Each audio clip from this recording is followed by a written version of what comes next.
Baik, Assalamualaikum pada murid-murid 1 dan 5. Okey, hari ini kita akan masuk kepada penyelesaian masalah bagi tajuk bentuk, ya. Okey, kamu boleh sedia buku, rujuk kepada buku teks, muka surat 72 dan 73. Okey, sekarang lihat contoh penyelesaian masalah yang ada dalam buku teks muka surat 72. Okey, selesaikan ya. Kita tengok sama-sama. Kamu ikut cikgu sama-sama dalam ni.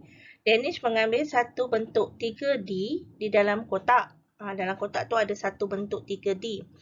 Okey, kemudian bentuk itu ada satu bucu. Dia kata dia ada satu bucu.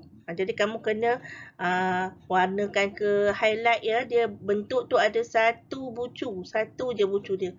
Kemudian dan ada satu permukaan rata. Jadi apakah bentuk itu? Okey. Katakanlah kita ada dua bentuk. Kita nak uji mana satu jawapan kita. Okey, kalau katakan ini bentuk piramid. Dia ada berapa bucu? Dia ada 1, 2, 3, 4, belakang lagi 1, ada 5. Sedangkan kita nak yang ada satu bucu. Jadi piramid dan tentulah bukan jawapannya. Okey. Kemudian katakan kita ada lagi satu bentuk cone. Jadi dia ada bucu berapa? Oh, ada satu bucu. Kemudian permukaan rata. Mana permukaan rata? Tapak dia ni yang rata. Jadi betul. Jawapannya adalah cone ya. Jawapannya adalah cone. Okey. Kemudian lihat soalan yang kedua. Yang susun pola bentuk 2D. Dia susun bentuk pola 2D. Apakah bentuk yang ke-8? Ini ialah pola bentuk.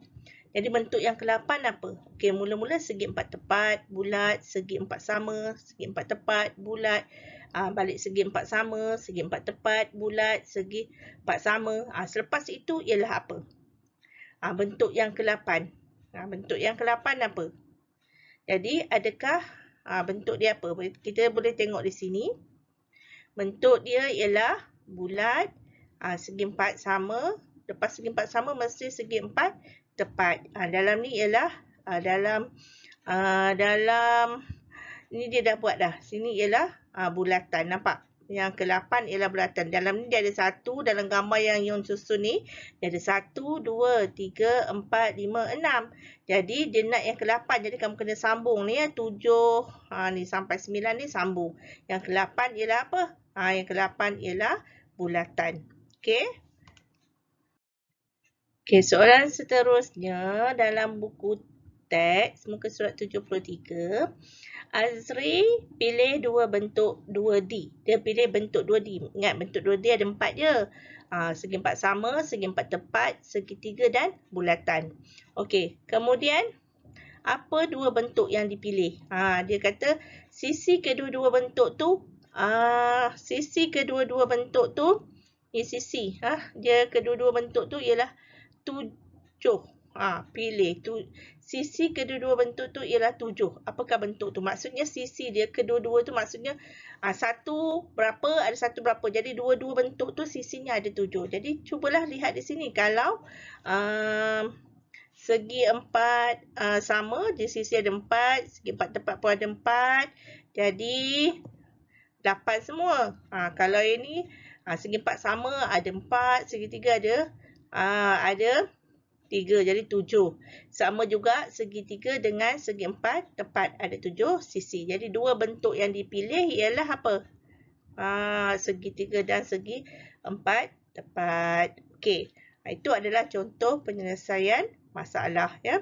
Kemudian kita boleh juga cuba lagi soalan yang ada di bawah ni. Seha lihat dua bentuk 2D. Bentuk 2D. Jumlah kedua-dua bentuk sisi ya, bentuk itu ialah 8. Jadi apakah dua bentuk itu? Jadi tadi buat kaedah yang di atas ni. Kira bilangan bentuk sisi dan tambahkan. Okey, kemudian yang kedua pun sama ya. Saya ada bucu. Saya permukaan rata. Dia rata tapi ada bucu. Saya juga ada permukaan melengkung. Siapakah saya?